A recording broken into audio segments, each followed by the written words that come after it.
Jennifer Esposito says that she had to move out of the home she mortgaged to finance her film Fresh Kills.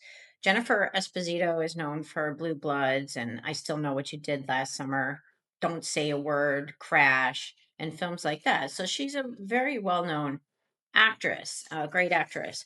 But if you're an indie filmmaker, that headline hits like a punch, okay? Because it exposes the most dangerous lie in this business, that making a great film automatically turns into money.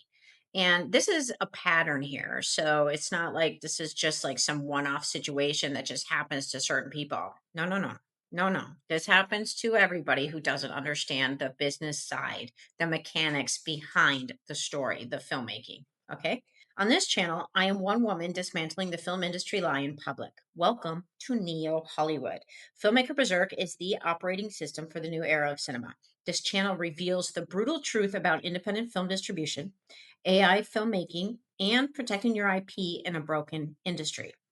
And I know this because I too am an executive producer who 100% owns my own movie and funded the movie, hired Oscar winning producing team, two-time Academy Award nominee Bruce Dern, Emmy winner Gil Bellows from Shawshank Redemption, UFC champ Chuck Liddell. I had a great cast, great team involved in my movie. And I went through the same thing that she did because I believed in the story and the project.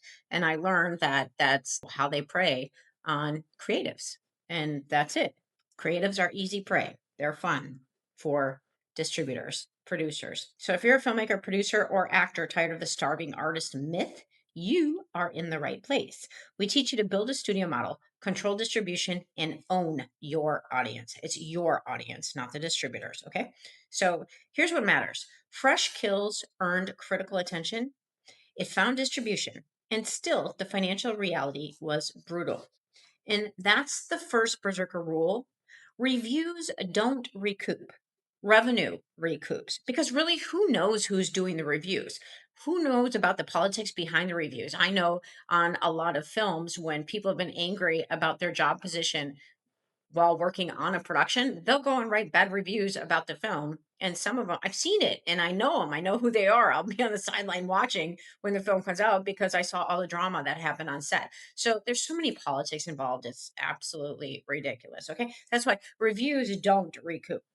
So people see a story like this and they say that, well, she didn't understand distribution. So slow down. Okay. Sometimes the filmmaker did a lot right.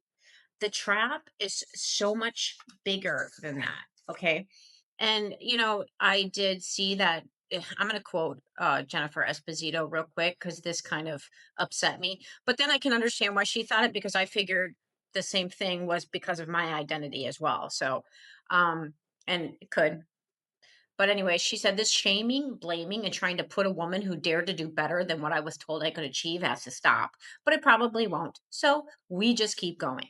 Esposito also shared screenshots of a recent story she published on her Substack, taking aim at outlets she claims picked up a post about me losing my house, calling the reporting absolutely mind blowing to me. She said, let me backtrack. In my social media post that this story was taken from, I was talking about whiteness and patriarchy in Hollywood, she wrote. This wasn't just my opinion. It's actually a recent UCLA report saying 92% of the top scripted stories were written by a white creator.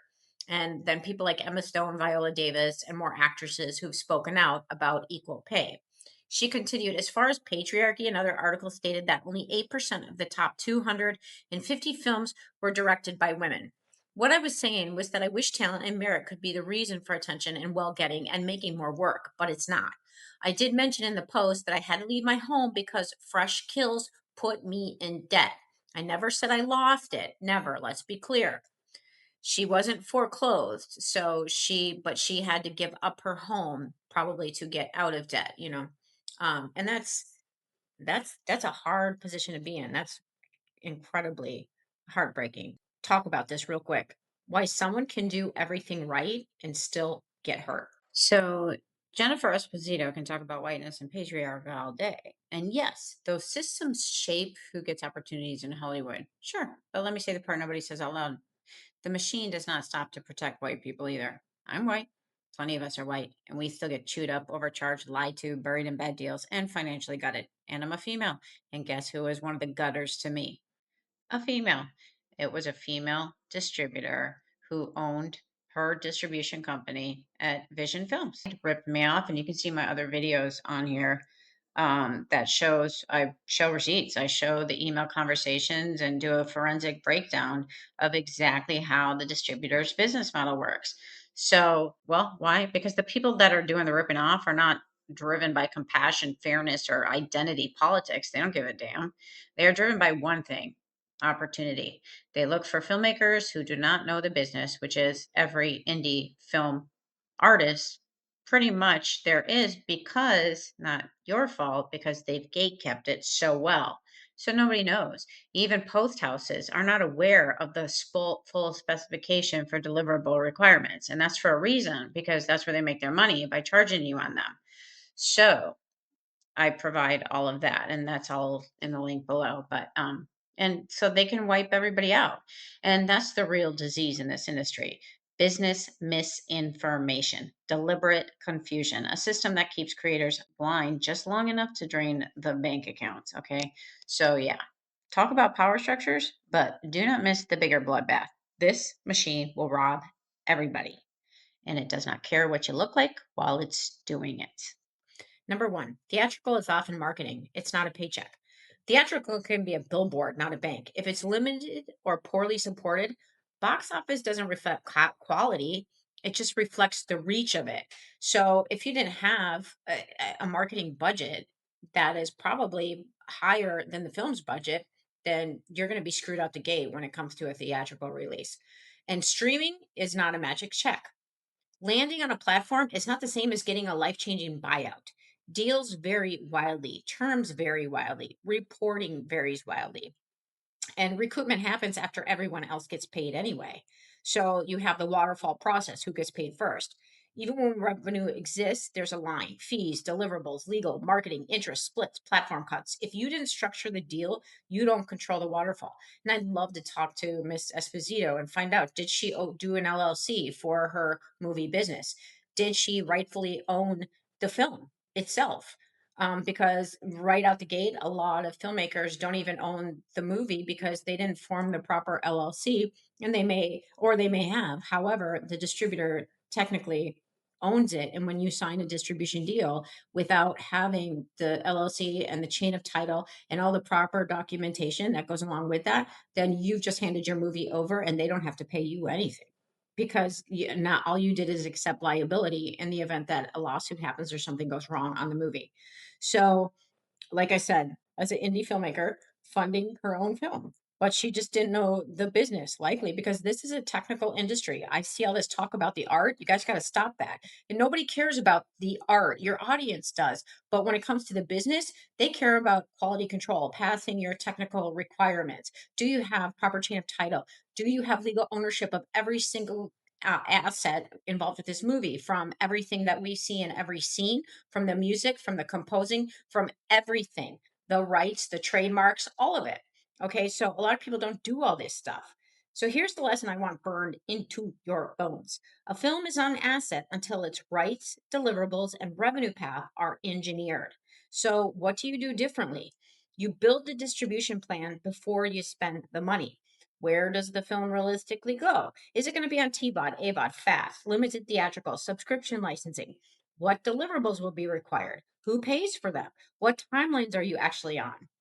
And then separate making the movie from selling the movie. And for money, you need a marketing plan, not a dream, a plan. And don't expect people to be supporting you. They're going to work with you as long as you hire them, and then they're going to move on to the next thing because they need to eat too. The way that it goes. And I'm sorry, I'm brutally honest. And I see all these people, oh, no AI, anything, because creators need, we need to be creators. Well, you guys, how's that working out for you? Because Esposito, just to let you know, nobody makes any money in this industry, and there's a reason for that, because of the system, the above the line people who take it all from everybody. Okay, so even ask your friends as actors. I mean, it's their money is mostly through sponsorship deals. Look at it. I mean, actors got dog food brands. Katherine Heigl, they got other things going on. So protect your downside like an executive producer. If you risk personal collateral, you need a worst case strategy. What happens if revenue is slow for 12 to 24 months? What's the reserve? What's the fallback? What's the exit plan? So I guess her movie, the return was, it made like $70,000 at the box office. So know your paperwork power. Um, Chain of title contracts, releases, music rights, delivery specs. Not because it's paperwork, because paperwork is the armor that lets the art survive the business. Okay. So you have two segments here. You got to focus on the business. And then, of course, the artistic is to your audience after you get through the technical specifications. Because if you don't master the metadata, once you get on streaming, your movie's going to sit there and collect dust. It's not going to be moved by the streaming platforms because you want it to be in the algorithm and automation. It'll be automatically pushed. If not, it'll just sit there and be buried under a sea of content. And that's just the way it is. You know this by social media. Look how hard it is to start a YouTube channel to get it. I mean, it's insane. And having no metadata, you'll get nowhere ever. So it's trial and error on that kind of stuff. So you need to know what to do. So I'm not telling you never take a risk. I'm telling you don't take a blind risk. The story isn't proof indie films are pointless. It's proof that the system punishes filmmakers who don't build a business structure around the art, even talented ones, even experienced ones. And if you don't want to make a film without putting your life on the chopping block, that's what I teach: how to fund, protect, and distribute like an owner. So if you're done gambling and ready to build like a studio, the link is in the description. Berserker Film Business Mastery. And tomorrow, the next couple of days, I'm going to show you the part nobody wants to admit: the exact moment filmmakers lose leverage on their film. And I'll break down the recruitment waterfall and the 3 contract clauses that quietly keep you unpaid when your movie doesn't do well.